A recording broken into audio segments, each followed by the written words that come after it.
All right, if you have not heard yet, there's a new bonsai convention going down in the Midwest in 2024. It's going to be May 3rd through the 5th at the Gateway Convention Center in Collinsville, Illinois. It's put on by the Bonsai Society of Greater St. Louis, and I highly recommend you check this one out because they're doing everything right. I think that they are just doing a phenomenal job with the entire expo and convention. So to start off, they got 6 just incredible headliners. They have Bjorn Bjorholm of AichiEn, Tyler Sherrod of Dogwood Studios, Andrew Robson of Rakuyo-en, Maria Hadstick, Young Cho, and Maro Stemberger. So super high level guest artists. I'm very, very excited that they were able to line up those people. I don't think they could have done a better job with that. That is absolutely phenomenal. They're doing $7,500 in cash prizes for the trees, the Kusumono, and the Suiseki Expo. They have $2,500 for the tree that wins Best in Show. We're currently calling for entries right now. So if you go to Bonsai Central, bonsai-central.com/entries, you can enter your tree. Deadline is February 1st, 2024. So once again, bonsai-central.com/entries. You can check that out. In addition to that, they have 14 plus workshops. They have 12 informal pop-up demos, 2 formal demos. They have dinner, which is going to be included with the price of admission on Friday, Saturday. They have 9 plus bonsai and kusumono lectures plus Q&A sessions. They have 3 professional roundtables, and they have over 15 awesome vendors all confirmed. I would definitely recommend you check out the site and look at the workshop material. I am pumped. I would literally buy every single juniper if I could for the workshop price. I think that they are not charging enough there. They have these awesome twisty junipers. I don't know where they got them or how they were able to obtain them, but I would buy all of them. Of course, they're saving them for the workshops. They have really great workshop material. A lot of times workshop material, I'm like, it's all right. But this workshop material is looking very high level. So for more information, I would go to bonsai-central.com. You can learn all about the convention, and I am very proud to say that they are a sponsor for this episode. Thank you so much. Definitely check them out. Bonsai. Bonsai. Bonsai. It's almost like once you start doing it, you almost have to. Like it's. Bonsai. He takes his hand and grabs his hat on top of his head while he's looking at it. The Black Pondo Podcast.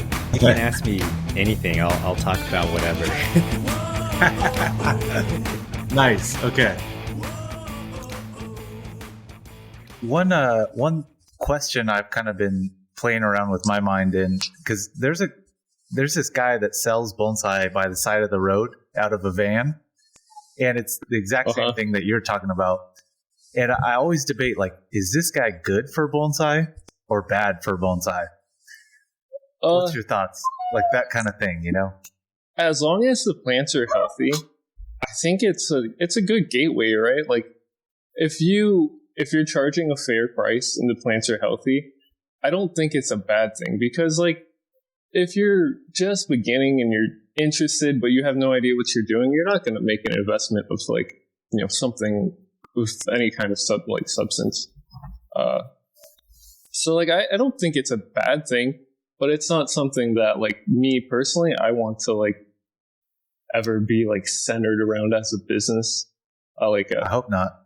Yeah, it'd be kind of a waste of time. But I mean, I think it has its place in bonsai. As long as it's, like, fair and honest business, and, like, yeah, it's completely fine. Because a lot of people, like, everyone starts out pretty much the same way. For sure.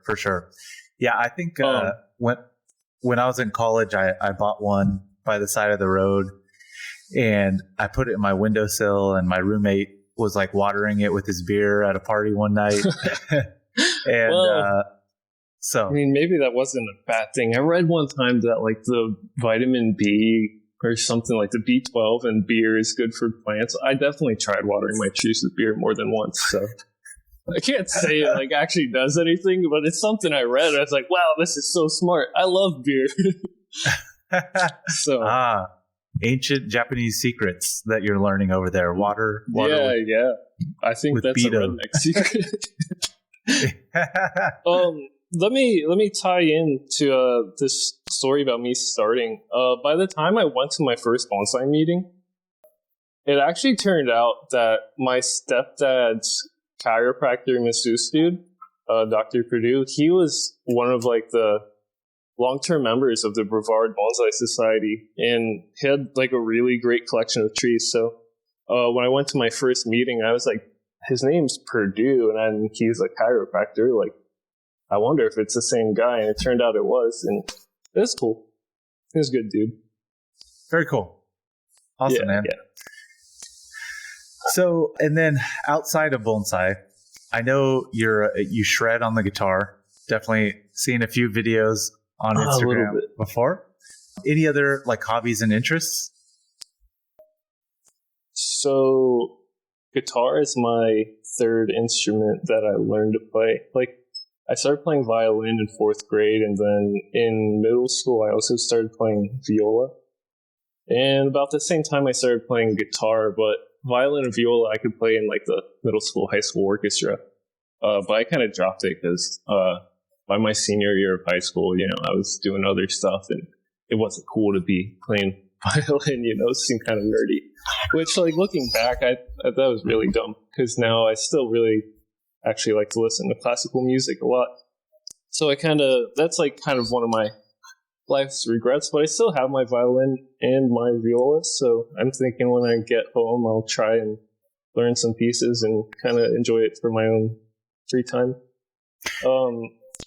Guitar is fun. Other hobbies, dude,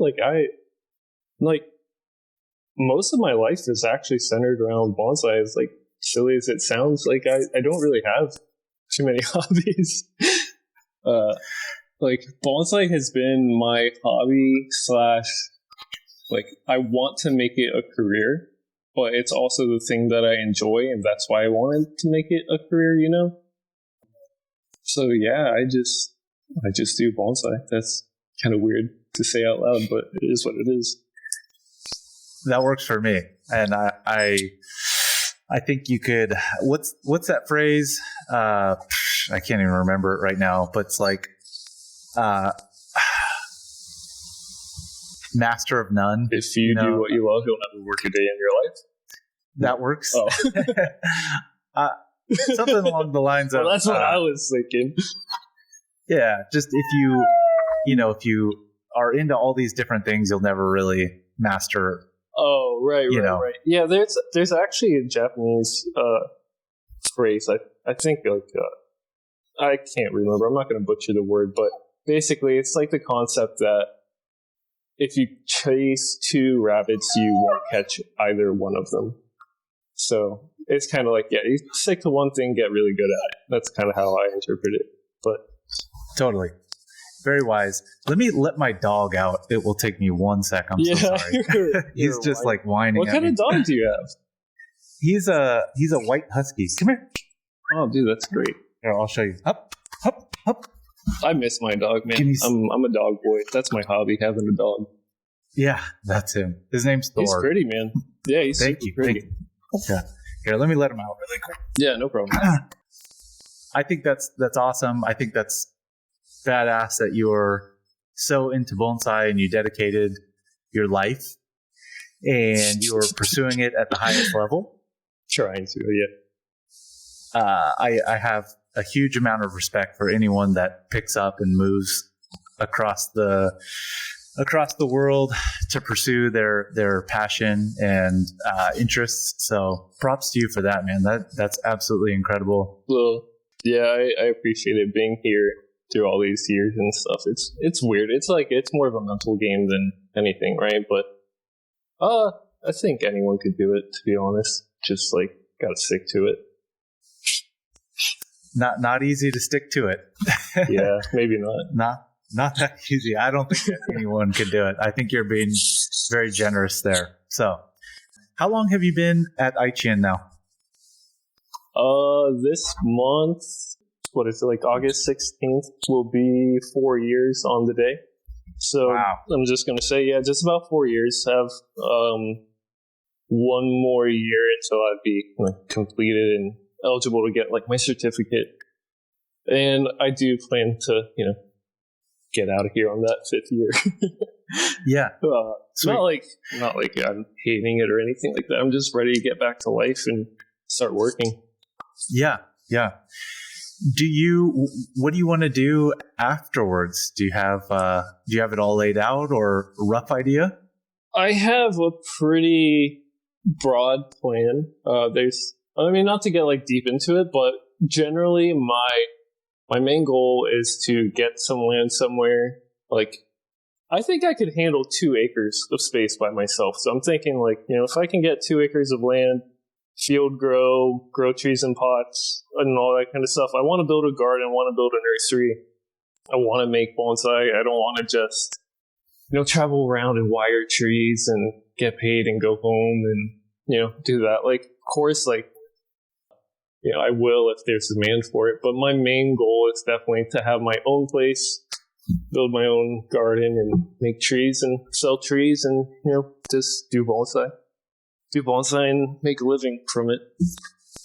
Love that. Very nice. So I'm assuming you want to move back to the States? Yeah, for sure. Nice. Any state in particular? That's kind of up in the air right now. Like, of course, I'm born and raised in Florida, and I haven't seen any of the west coast of the U.S. I haven't been, the Smoky Mountains, kind of around Tennessee. I think that's the farthest west I've ever been. So, I haven't been out of Florida much, is my point. And, I'm open to changing my location and figuring some stuff out, just depending on, where the opportunity is, right?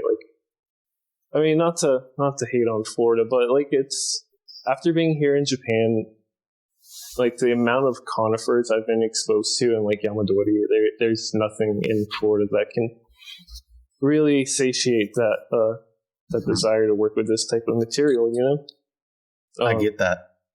I could definitely grow black pine and grow shimpaku, but I'll never collect any kind of American Yamadori, and that's kind of a bummer. So I'm open to my options, thinking about where I might go. Cool. For sure, I will take some time to really get settled down, because it's 5 years in Japan with no income and all that.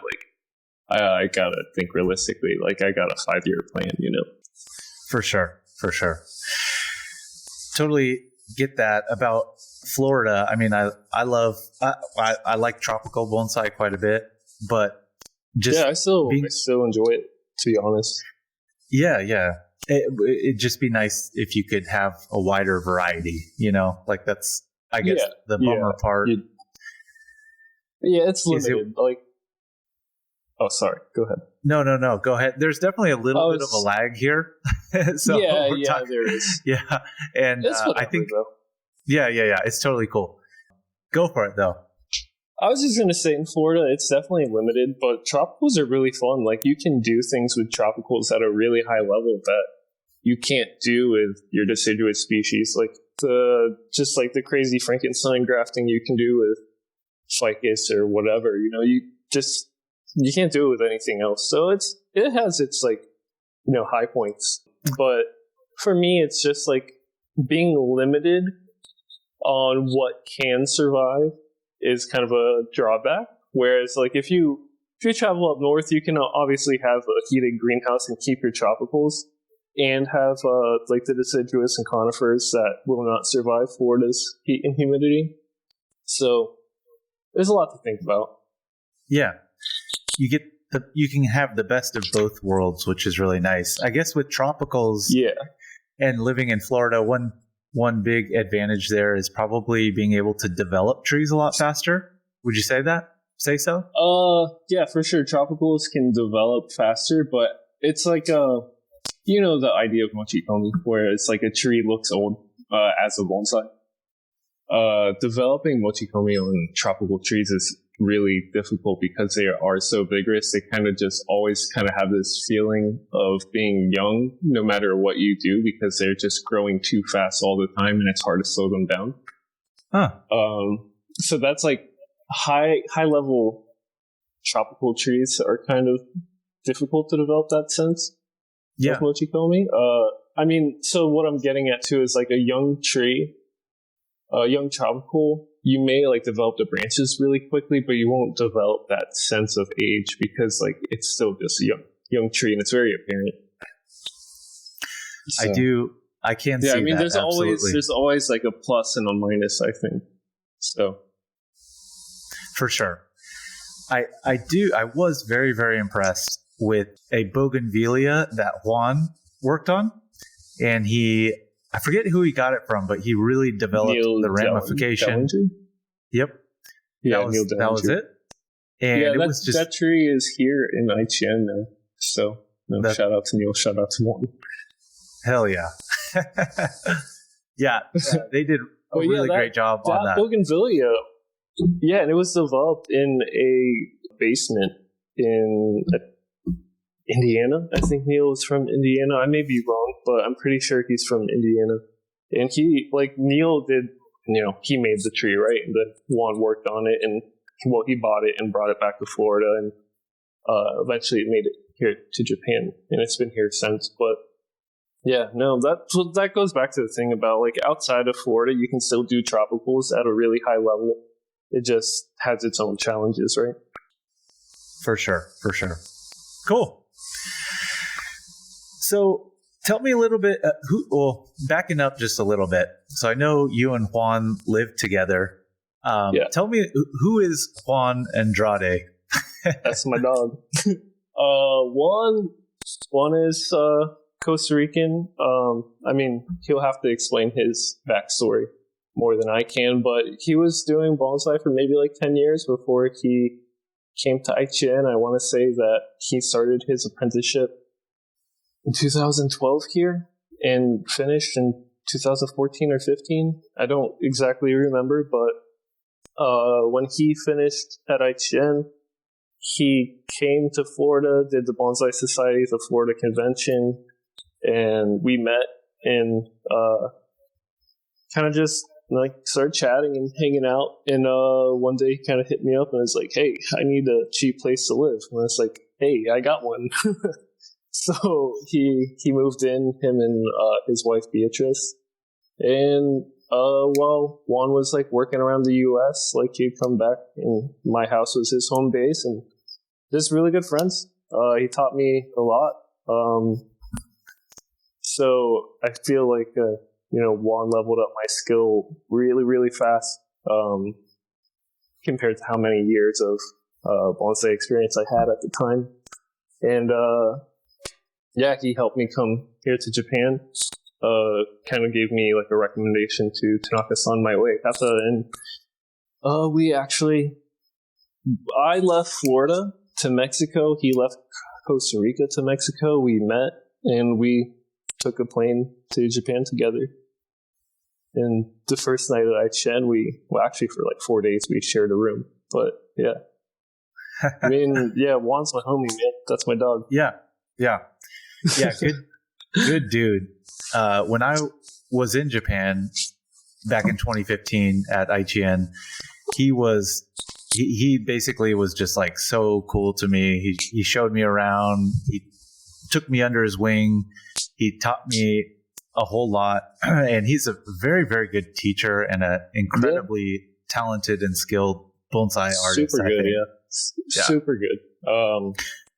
I would say so. Like prior to Juan, I had my first bonsai teacher is Jim Van Landingham, and he only did tropicals, but then we kind of have like a grandfather type of relationship rather than just like a bonsai teacher relationship. But then I met Juan, and I would say Juan was my primary influence for like high level bonsai work. and of course now it's Tanaka-san, right? But, Yeah. still a lot of like my foundation was kind of taught to me by Juan. So super, super good teacher, super skilled, and I'm glad that he treated you good too. So yeah. Yeah, he was great. And I remember back when I was there, even the Oyakata over at Daijuen, I remember him asking Juan to wire one of his really nice trees. And he was kind of like, there was kind of just a buzz about Juan in Japan even, and people wanted him to work on their stuff, and he did really good stuff. When he was an apprentice, he was also going to he did the convention in China, and he had done conventions prior to being an apprentice. So I think he already had a little bit of notoriety, right? Like obviously becoming a Japanese apprentice brings you to that next level. In his case, brought him to that next level of recognition. So yeah, I think he had a really good experience and a lot of good exposure even in Japan as an apprentice.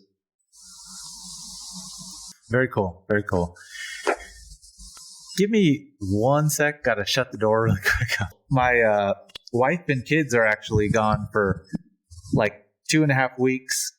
My wife brought them. Yeah, I know. It's like straight bachelor pad up in here. Yeah. But so it's just me in the house, and I'm trying to pump out some podcasts, and I'm having a koi pond built right now, which I'm really excited about. Nice. Yeah. And I've been working on trees, cleaning up the garden, that lots koi of pond is going to be a rabbit hole, man.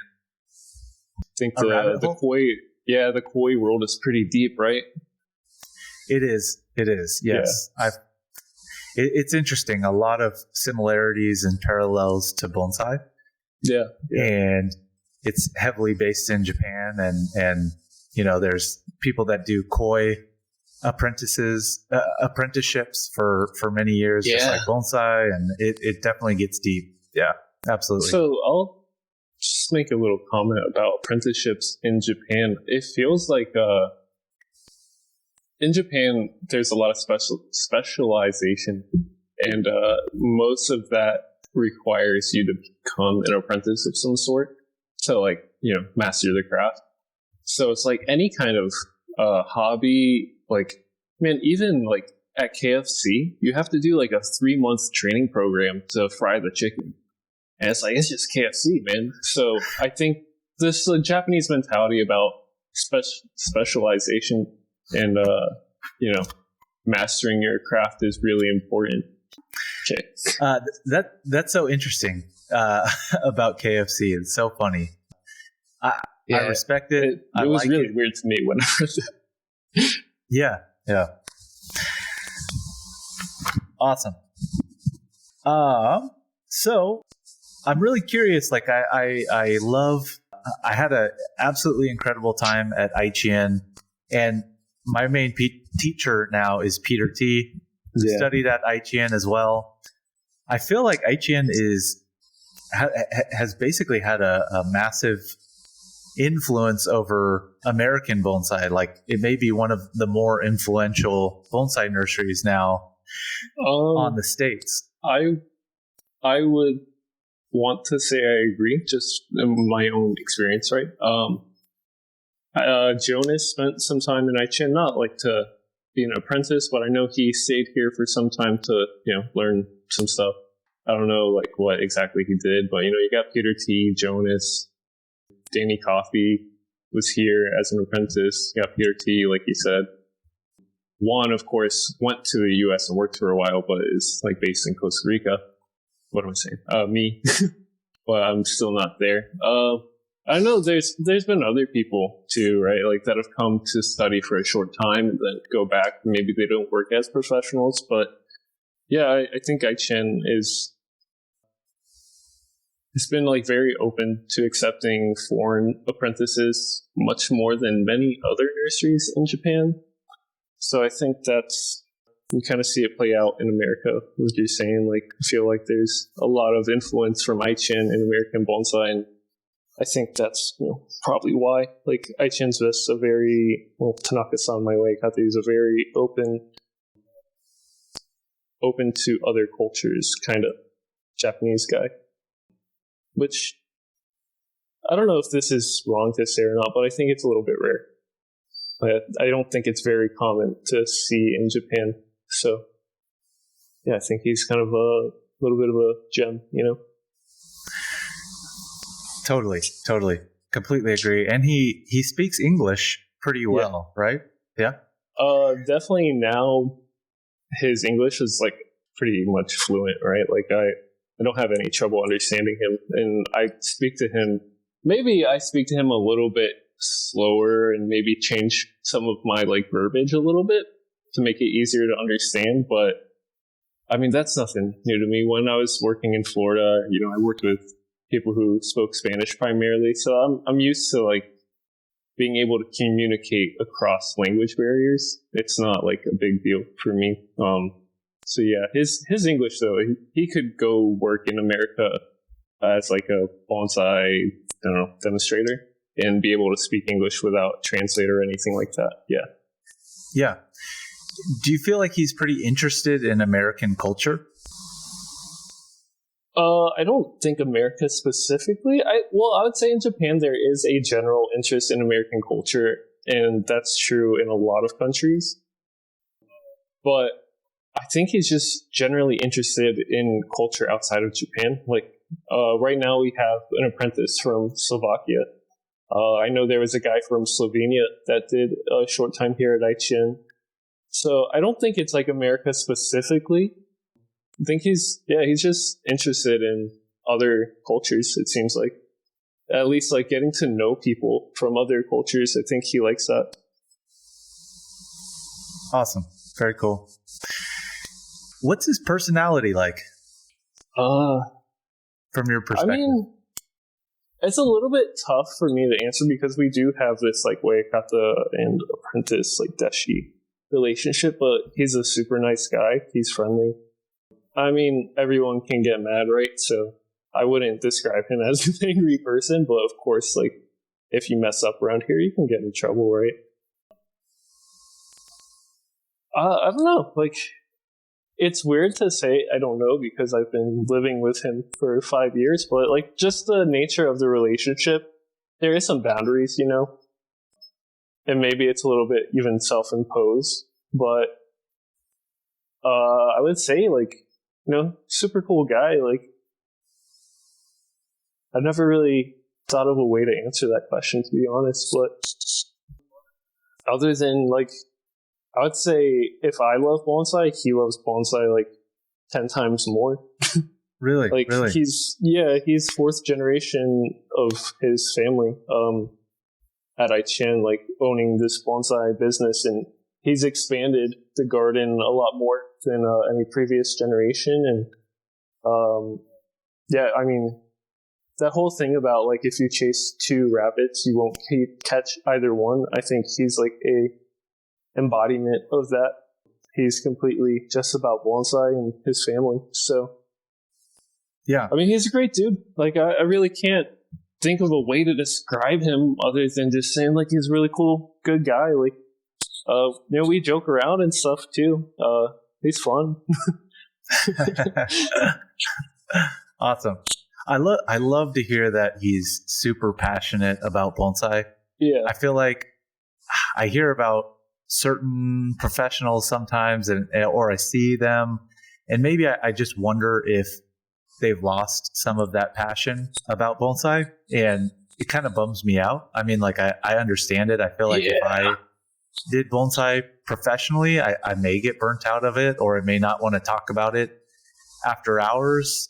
So I don't know. It's just cool to hear that he's super passionate, and I love to see professionals that maintain the passion. I'm sure certain areas within bonsai, if you were a professional, you might get a little burnt out on, but hopefully there's just other areas where you maintain that passion. It's just burning strong as it ever was for you.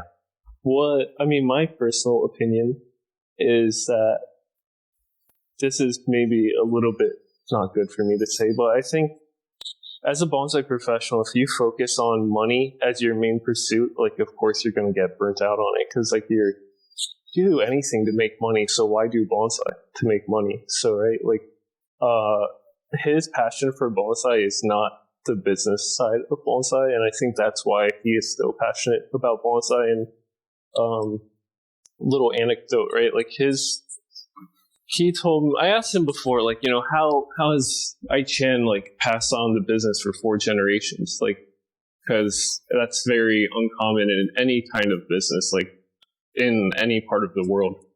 And he said, like, you know, his great grandfather didn't sell the business to his son; he gave it to him, and then his grandfather gave the business to his son, and then his father gave the business to him.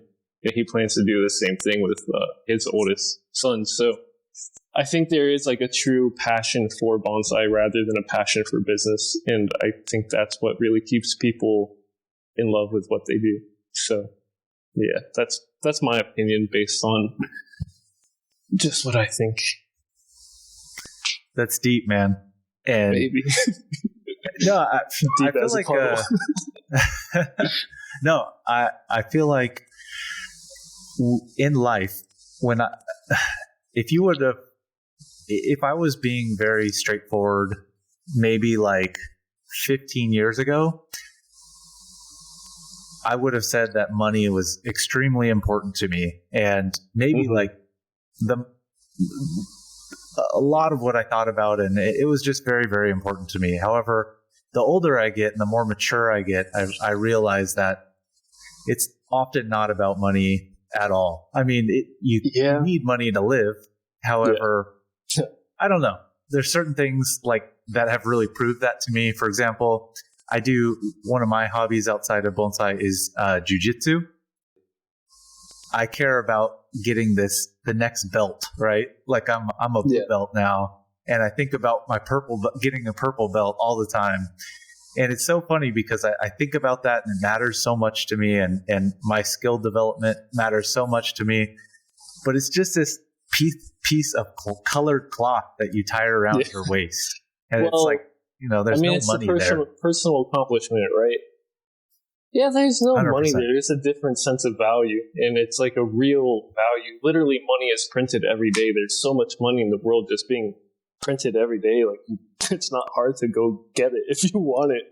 So, like, actually getting that purple belt, that's actually hard. You have to do something personally and challenge yourself physically to actually get it. Whereas, like, yeah, if you want money, it's like you just scam someone and get some money. It's no problem. Well, it's illegal, but yeah, I mean, there's just a lot of ways to get money if that's all you care about. For sure. Very nice, very nice. Well, just for the record, I haven't scammed anyone. It's just, yeah. Totally. Cool. Hey, going back a little bit to Mr. Tanaka and AichiEn, I would love for you to drop some knowledge on me about the nursery and him some more. Like, so it's 4th generation. 4th generation, yeah. Would you mind talking a little bit about the history of the nursery? Any other little details, you know? Do like a little synopsis. Love it. So his great grandfather. To be fair, I don't know the names. I just, I would say his great grandfather.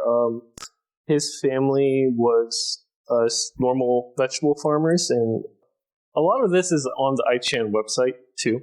But just share some details if it's different from my experience. But anyways, his family was originally just like vegetable farmers, and that's like 130 years ago. And he didn't want to be a farmer anymore and decided to grow bonsai. I think at that time in Japan, I'm going to say it was like 1890s, 1880s, something around that. I can't do math to save my life, but sometime around then, bonsai was becoming popular for normal people instead of just kind of the upper samurai ruling class. It's like the Meiji period. And so, anyways, there's a lot of people who began growing bonsai, and he was growing a lot of kaide, trident maple, ume, which is like the Japanese apricot, and black pine, kuromatsu. So he kind of started growing all those trees in the ground, and it was more of a field growing thing. I don't think at the time the trees were like so well developed or anything like that. It was more like I want to say it was like the cultural beginnings of bonsai for like average people, like becoming a hobby rather than just like this class statement kind of thing. I don't know what I'm trying to say, but it's like bonsai was becoming available to regular people rather than like the upper class only. So you don't have like very high level trees at that time yet. And so then it goes to, his grandfather, Might Wake Up, his grandfather, continues field growing, but he also is collecting a lot of black pine from this area. I'm sure like most people by now kind of have heard of Mikawa black pine or like Mikawa black pine ceilings, these kind of things you see kind of marketed all the time. Mikawa is actually this like Nagoya Bay region. So, I mean, most people know that Kuromatsu black pine is a coastal tree. Maybe you don't, but I think they do. So, collected a lot of black pine from this area and took those trees from being like, freshly collected to planting them in the ground and field growing them on, which, something we should be doing in America too, I think.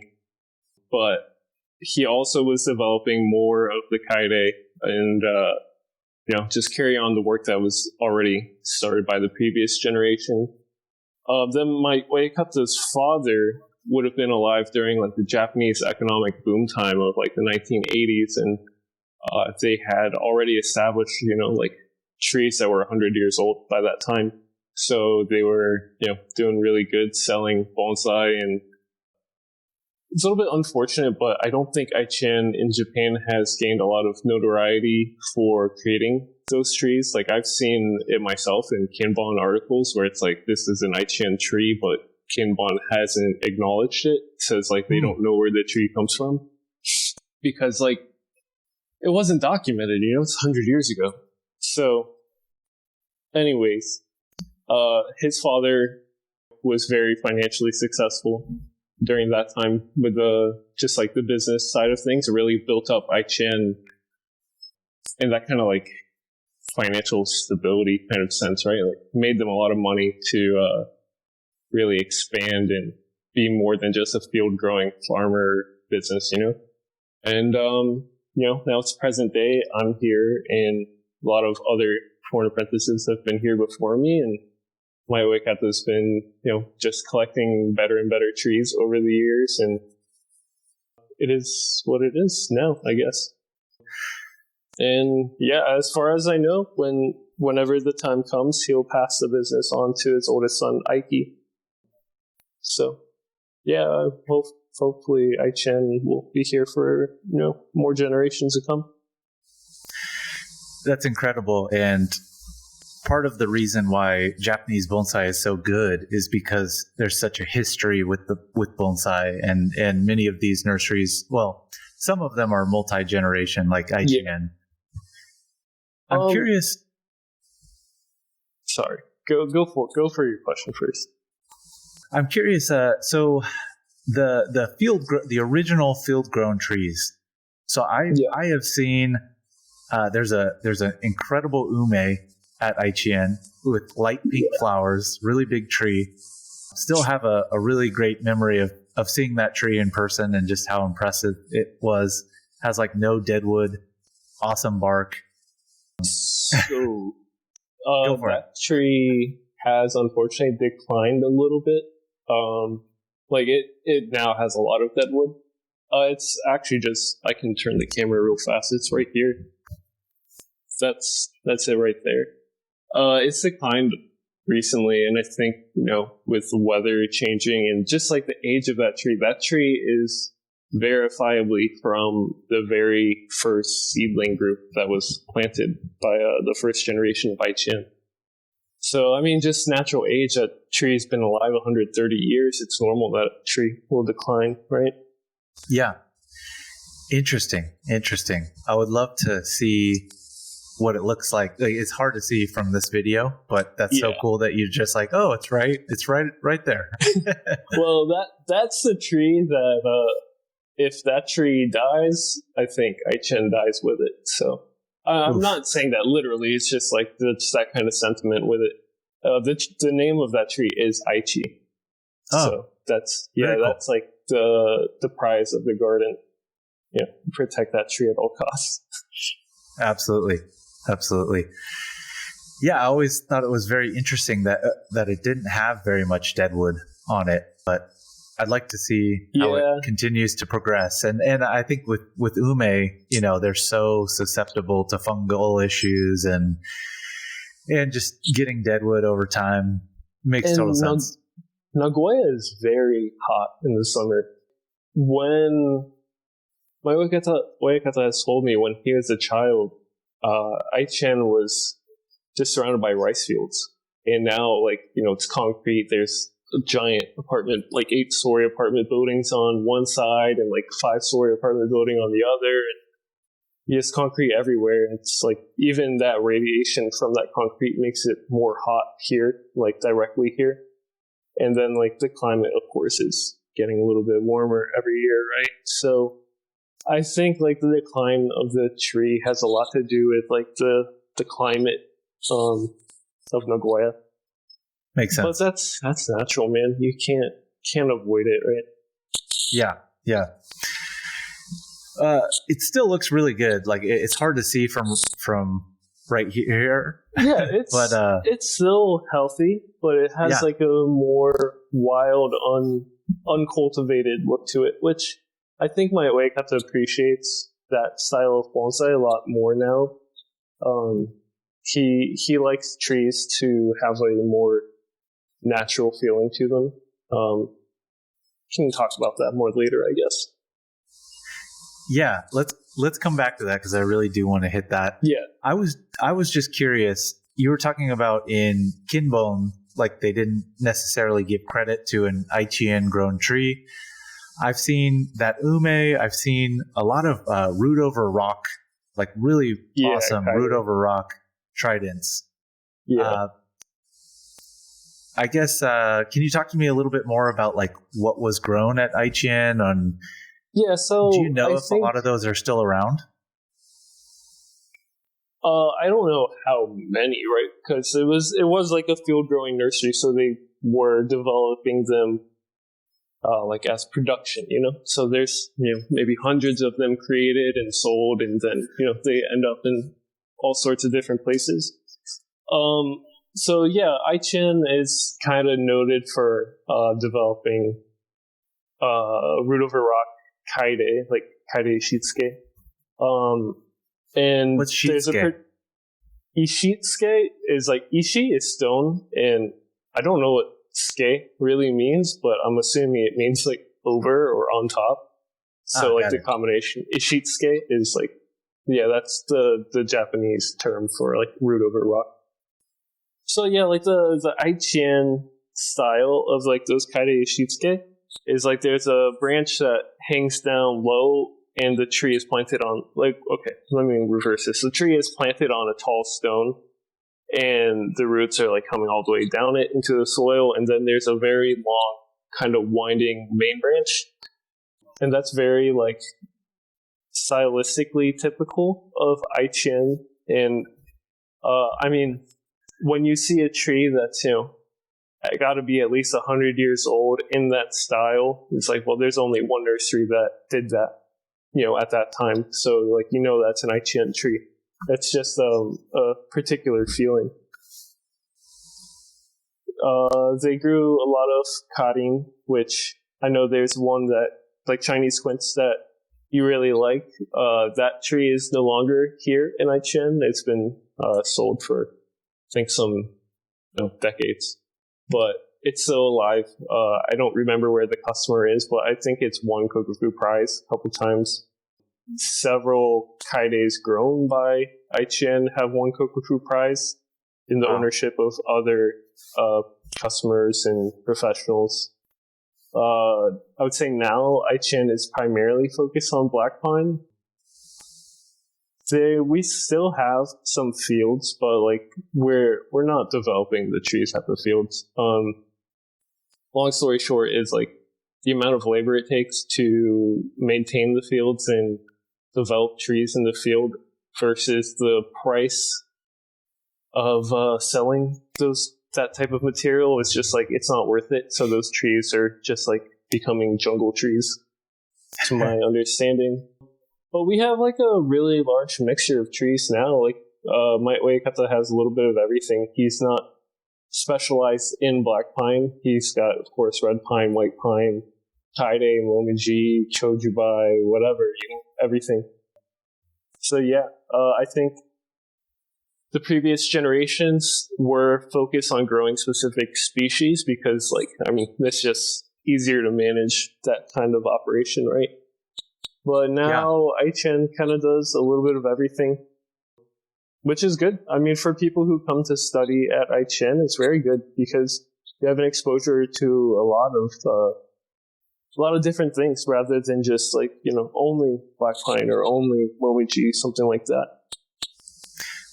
One thing, in addition to the wide variety of trees that you guys have, I really see you guys making trees, like doing big structural changes, big branch bends and things like that, and really making trees, which is great. I think we need more of that. Yeah, I mean, my Uekata's mindset on wiring is a little bit different from many other people, I think. You can increase the value of a tree by wiring it to make it look nice and then bringing it to an auction and selling it, right? Like that is like in Japan, that's a business model that is common for like bonsai professionals. Just buy a tree, wire it, make it look pretty, and then sell it. But there's no like thought about correcting structure to improve the tree over time because like the goal is just to make the money. So, at AichiEn, the goal is to improve the tree and make good structure. And we don't actually refine by wiring here at AichiEn. So like we will set the structure and, do that as our main focus. So that's like what you're saying, like we're bending the branches down. We do like hard bends as kind of common procedure. And then like the refinement work is primarily done through pruning. And I think it does give a tree a different feeling. Like if you refine by wiring versus refining by pruning, it's a completely different feeling that it's hard for me to describe, right? But in person, it's something that can just like easily be felt. Yeah, I wish I was better at describing with words, but yeah. Yeah. Hard thing to describe with words. I have seen that. Peter T does a lot of that. I mean, he learned from AichiEn. And so I've really come to appreciate that way of doing things. I'm a fan. Yeah, I personally, I think before I came to Japan, because I was working with tropicals, I would wire tropicals a lot and develop them with wiring. And I mean, wiring a tropical is about the same as wiring a deciduous. Like it's completely the same. So my feeling now about like fully wiring a deciduous is just like, I don't like it because you can always tell that this tree was wired and it doesn't have this like natural, you can always feel the touch of man, I guess is like a very easy way to say it. Like it doesn't have this sense of just being a tree. It has this sense of being a bonsai. But it's weird to explain. I can't do it well. Yeah, for sure. Talking deciduous, do you wire every once in a while? Like maybe just if that one branch is just totally out of place, just kind of put it into a little bit of a better place. But mostly you're cutting. I would say if the branch is just growing up too much, we're more likely to put a piece of rope and pull the branches down. rather than wire, but there are times when we will wire deciduous. But we don't go and wire the twigs or anything like that. It's more like you're moving the structure so that you can continue refining it by cutting. That's like our general thinking. So like we will wire the deciduous from time to time. Like I recently just wired a star jasmine, not Chiriman, but like the typical U.S. star jasmine that would be in the landscape. I know it's not deciduous, but like I think of it as the same. And yeah, I fully wired that tree for like a customer of my Oyakata. And so we do wire those trees sometimes, and depending on the species, we'll either use aluminum or like kind of rubber coated steel, which is not that fun to wire with, but it typically won't bite into the branches as much with that rubber coating. And then some trees will even wrap like a masking tape around the aluminum before we put it on the tree, which is like really annoying, but maybe it's better for protection. Interesting. Nice. Well, one thing that I was just absolutely blown away by at AichiEn was the level of ramification on a lot of the older deciduous. So I was just blown away by like the kaide that Mr. Tanaka has had for long periods of time. It's just like the most ramification, like you can't get anymore. I feel like there's several kaide here that are like 100 plus years old that have been here at AichiEn the entire time. They've never left the garden, and there's several different leaf varieties, just genetic differences, right? There's one like that's like the best leaf that we have. It's very small and tight, and the internodes are extremely tight. It's still a very vigorous grower. And then there's some that are not as nice. But even the trees that are not quite like what you'd say is a good variety, they're still like so old and been cut so many times that they're like still really dense. So I think that's just something. Of course, it's easier to get there with a better variety, but just with age and like decades of good maintenance, trees become dense. Like, yeah, that's the goal of bonsai, right? Definitely. I think too, like the hot climate of Nagoya definitely helps us be able to cut kaide as much as we do. I will say, like, most of the trees here, I'll do like a kind of, I've posted videos, so if you're interested, I know you've seen them, but people listening are interested, you can see how we kind of do like an outer canopy defoliation / like shear cutting, and I can do that maybe like 10 times a year here, to like every kaide in the garden. And I mean, yeah, of course they're going to become dense when you're cutting like that for like 100 years. Yeah. How many times a year would you say you defoliate trident maples at AichiEn? Full defoliation? Probably never. There may be like one or two trees per year that may be defoliated fully for whatever reason. But I think fully defoliating a refined tree throws off the balance a lot, because the way I think about it is like you're taking, of course, on every tree, one branch is going to be stronger than the next. Even if it's very subtle and you can hardly distinguish it. But when you take all the leaves, you're kind of doing a hard reset, in my thinking. So then those strong branches are obviously going to be stronger because they are going to be like the most resource hungry. And then the weaker branches are, because they are weaker, they're more likely to like self-abort. So I don't think that like fully defoliating refined trees is like a great thing. Of course, like there's always a circumstance where you may want to do it.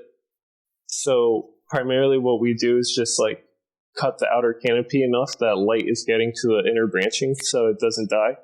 And like the way, I don't just shear cut, right? It may look like it but I'm primarily only cutting branches that are extending. So those branches that are not getting cut, they're getting like, a week or two more to grow before the tree is cut again. So that little bit of like difference is enough to like help give that tree enough energy, help give that twig enough energy to like kind of reestablish balance on the tree.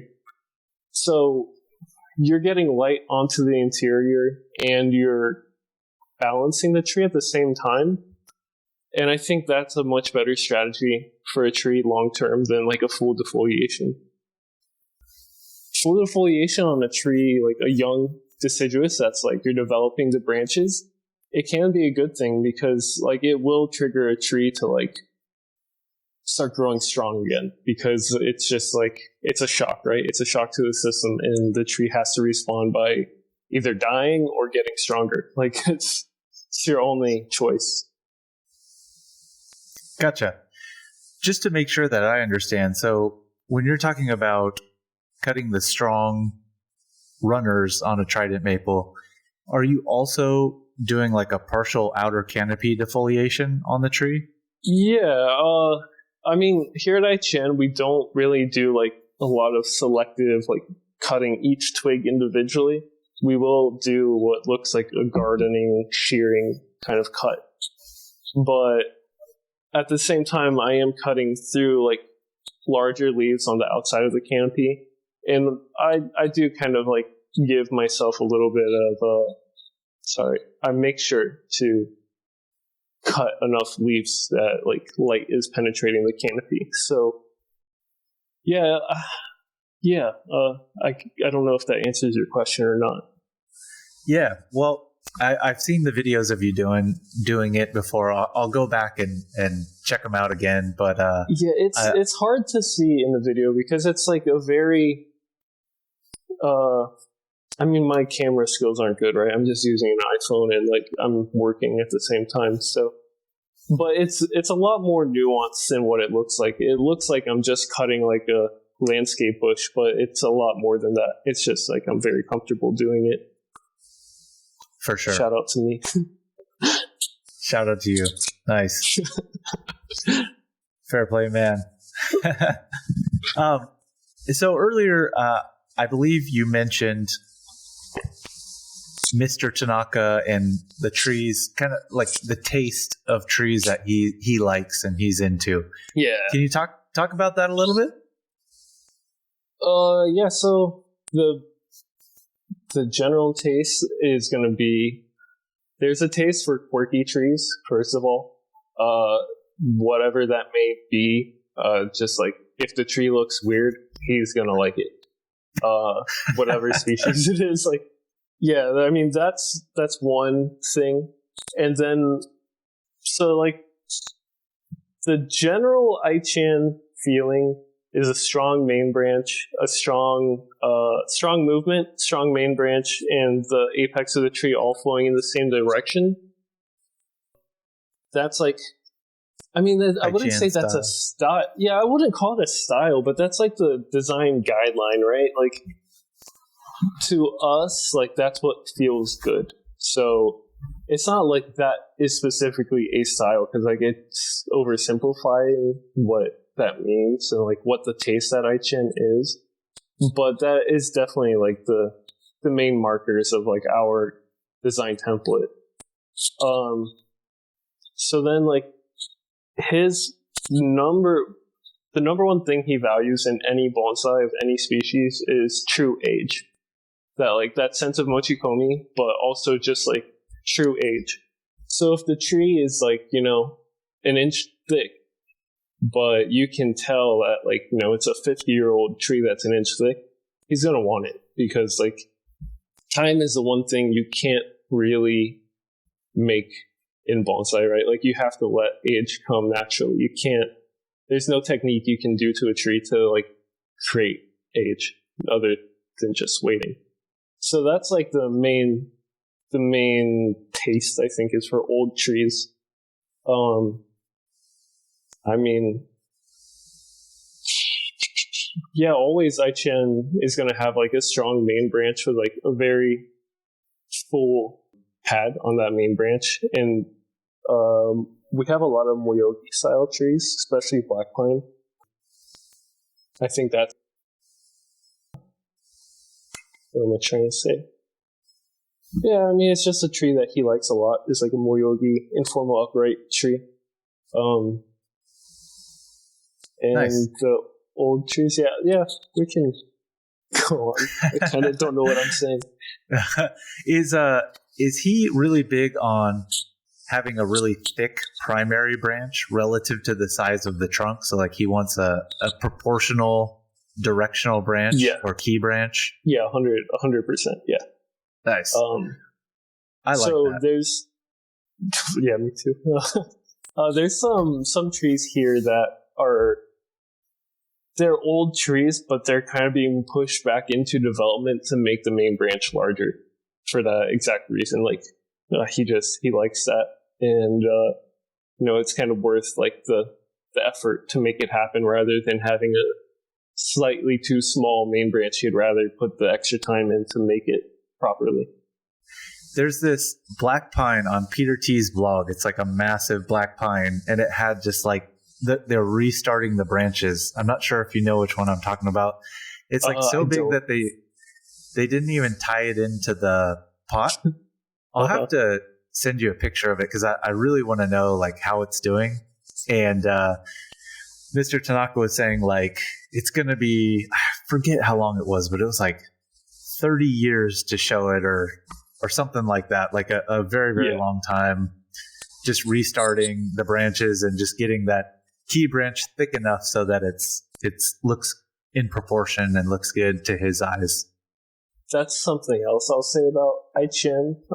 Like, if a tree needs 30 years of development and it's a good tree, like there is no hesitation to like bring that tree into the garden. Like, I think among bonsai professionals in Japan, if you can't make that tree sellable quickly, it's kind of like the value in the perceived value is less, right? Because it's not a sellable tree. But I would say at AichiEn, like a good tree in a state of decline is just as valuable to Nagoya Prefecture. Like if he sees it and it's in a state of decline, but it has like 30-year like potential to become a great tree in 30 years, like he's still going to get that tree. I love that. I feel like that just speaks to the fact that he's so passionate about bonsai still.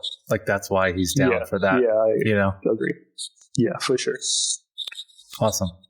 And I mean, these days too, in Japan, it's a little bit harder. Like if you see that material, you kind of have to get it or you're making a mistake, because these days, like a lot of bonsai are just leaving Japan, like every day. Like probably thousands of trees are leaving every day. Maybe not thousands, hundreds of trees are leaving every day.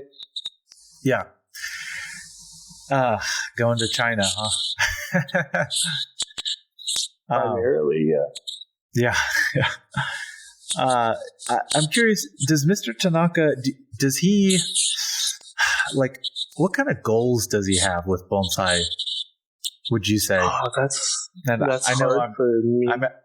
I'm asking you, and I'm not asking him. So it's like hard to know, and you don't want to speak for him, I'm sure. But well, yeah, it's a little bit of that too. But also, I feel like I don't particularly know. But I will say he's not so interested in like showing trees at Kokufu or even like Taikon-ten, anything like that. Like displaying and that kind of stuff isn't something he's really concerned about almost at all.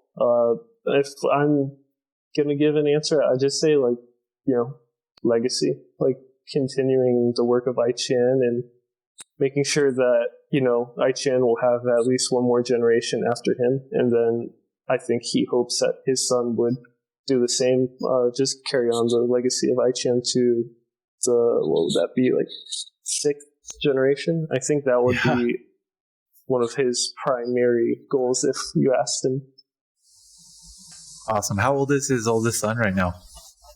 Just turned 18 this year, so he's just started university, and hopefully he's doing good. And there's talk about him doing an apprenticeship after university. So we'll see what happens next couple years whenever he's out of school, and by that time I'll be in America, so we'll see what happens. Sweet.